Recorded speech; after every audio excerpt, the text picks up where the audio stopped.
और उसी इंसान का जीवन सफल हुआ है जिसके सिर पर गुरुदेव श्री का हाथ होता है। आएगा सबकी जोरदार तालियों के साथ भाऊ राम द्वारा के महान संत शिरोमणि प्रातः स्मरणीय संध्या वंदनीय परम पूज्य गुरुदेव श्री प्रेमाराम जी महाराज। अखंड मंडलाकारं व्याप्तं येन चराचरं तत्पदं दर्शितं येन तस्मै श्री गुरुवे नमः। श्री गणेश जी महाराज, गुरु महाराज, सरस्वती माता, भारत माता को साष्टांग दंडवत प्रणाम करते हैं। विद्या की देवी माँ शारदा को साष्टांग दंडवत प्रणाम करते हैं। इस विद्यालय के गुरुजी हमारे तेज सिंह जी साहब और आपके साथ में सभी गुरुजनों को हृदय से अभिनंदन करता हूँ। विराजमान मेरे सभी नन्हे मुन्ने छोटे भाई और बहनों को हृदय से अभिनंदन। राम जी राम। बड़ा ही हर्ष का विषय रहा आज का कार्यक्रम। इतना सुंदर रहा जिसका वर्णन जिभ्या पर नहीं हो सकता। इतना संस्कृति के रूप में जितने भी बालक बालिकाओं ने जो प्रस्तुतियाँ दी हैं, एक मर्यादा में रहते हुए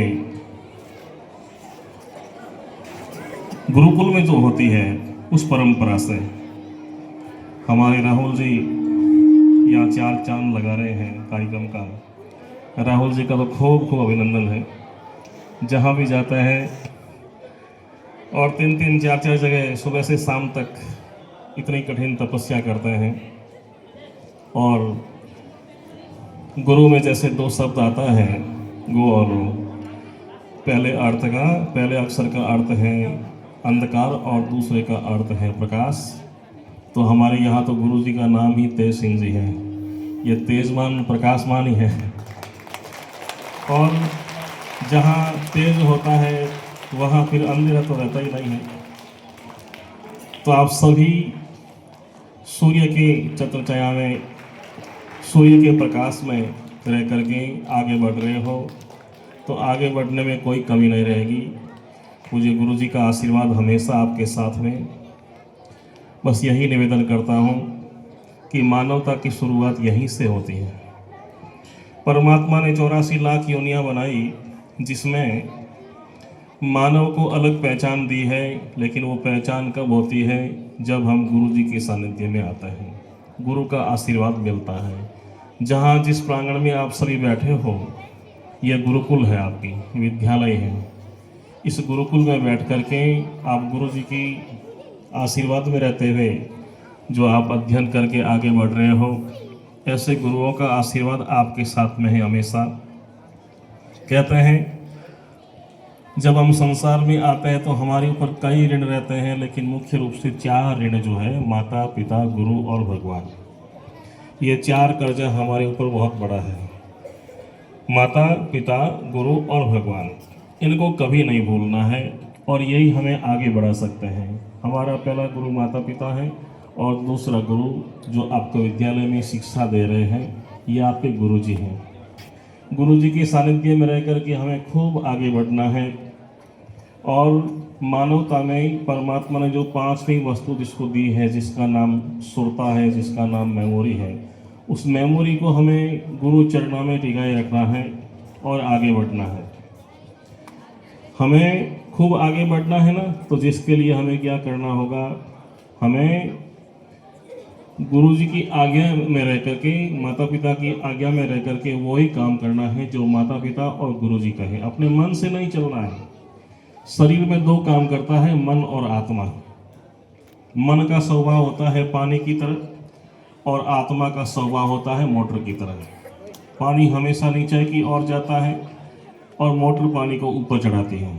तो ऐसे ही हम मन के पीछे भागेंगे तो हम मन करेगा कि दुकान में जाकर के कुछ खा लो।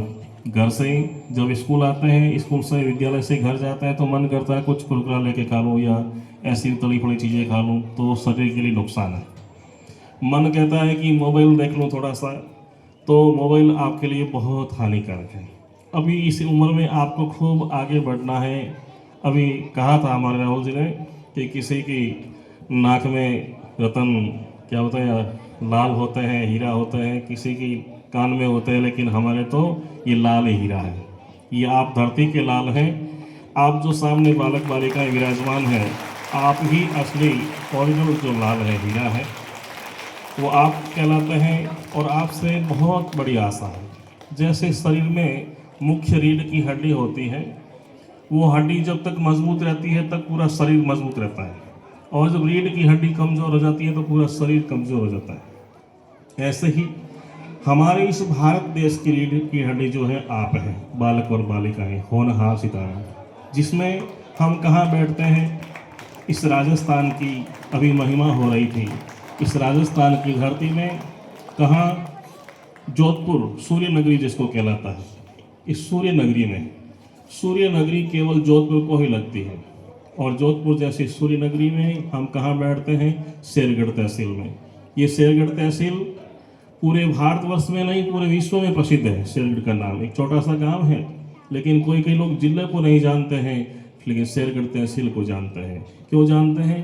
कि यहाँ इस धरती में ताकत है। इस धरती में आप जैसे हीरा प्रकट होते हैं, और यहाँ प्रकट होकर के अपनी आन बान शान दिखाते हैं। कोई महावीर योद्धा उत्पन्न होते हैं, कोई दानवीर उत्पन्न होते हैं, कोई संत साधक तपस्वी प्रकट होते हैं। तो इस धरती में जो प्रकट होते हैं उन्होंने बड़ा बड़ा नाम किया है। तो जैसे ही अपने पूर्वजों ने अपना नाम कमाया है और इस शेरगढ़ तहसील इस धरती को ऊंचा दिखाया है, धरती के लाल बन करके अपना फर्ज निभाया है, अपने माता पिता से लेकर के, अपने समाज से लेकर के, अपने तहसील जिला से लेकर के अपने देश का नाम कमाया है। तो ऐसे ही हमेशा अपने को आगे बढ़ना है, और आगे बढ़ते हुए अपना नाम ऊंचा करना है, क्योंकि ये मानव जीवन वार वार नहीं मिलता है। तो इस मानव जीवन में हम आए हैं, तो आकर के मानवता की पहचान अभी आप में ही है। जब अवस्था ढल जाएगी तो फिर समझ में बात नहीं आएगी। अभी जो कुछ भी करना है इसी उम्र में होता है। पहले 120 वर्ष की उम्र थी तो 100 साल तक बूढ़ापा नहीं आता था, उसके बाद में आता था। लेकिन अभी इस होनहार टाइम में 40 वर्ष के बाद में बूढ़ापा आ जाता है। तो 40 वर्ष से पहले पहले की जो आपकी उम्र है, इस उम्र में जो कुछ करना है उसके लिए आपको त्यागी और तपस्वी बनना पड़ेगा।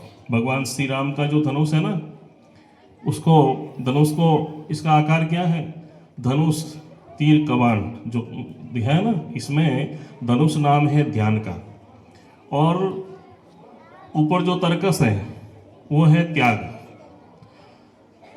हम 5 कर्म इंद्रिय और 5 ज्ञान इंद्रिय को से ऊपर उठ करके ध्यान हमारा कहाँ रहेगा। जैसे हम गुरुकुल में पढ़ते हैं तो गुरुकुल की 6 भूमिकाएं होती है। ये आपके गुरुकुल है, विद्यालय जो है, आपके गुरुजी जो आपको अध्ययन करा रहे हैं, ये आपके गुरुजी गुरुकुल में बैठ कर के जो आपको आगे बढ़ा रहे हैं। तो इसमें 6 भूमिकाएं होती हैं। प्रथम भूमि, दूसरी भूमि, तीसरी भूमि, ऐसे करते हुए जैसे हनुमान जी महाराज की हनुमान चालीसा में बताया ना कि अष्ट सिद्धि 9 निधि के दाता, ऐसा वर दिया जानकी माता। जब हम हनुमान बन जाएंगे, हनुमान किसको कहते हैं, ब्रह्मचर्य को। इस अवस्था में आपको बस एक ही नियम रखना है, ब्रह्मचर्य में रह करके आगे बढ़ना है, तो आप हनुमान बन जाओगे। और जब आप हनुमान बन जाओगे ना, तो योग शक्ति रूपी सीता माता आपको आशीर्वाद देगी कि आप अष्ट सिद्धि 9 निधि के दाता बन जाओ। जब अष्ट सिद्धि और 9 निधि आपको प्राप्त हो जाएगी तो आपके लिए कोई काम असंभव नहीं रहेगा। और मानव के लिए कोई काम असंभव रहता ही नहीं है। जिसके पीछे गुरु माता पिता और गुरुजनों का हाथ होता है, ताकत होती है, वो कभी पीछे नहीं रह सकता है। तो अभी आपको खूब मेहनत करके आगे आना है, और ऐसे गुरुजनों के सानिध्य में रह करके आप पीछे तो रह ही नहीं सकते। खूब आशीर्वाद गुरुजनों का आपके साथ है, आप खूब आगे बढ़ेंगे। बस ऐसा ही आशीर्वाद आपके साथ हमेशा रहेगा और हमेशा आप आगे बढ़ते रहोगे। ऐसा पूज्य गुरुजनों का आशीर्वाद हमेशा आपके साथ में रहे। आपकी मंगल कामना करते हुए ओम श्री राम।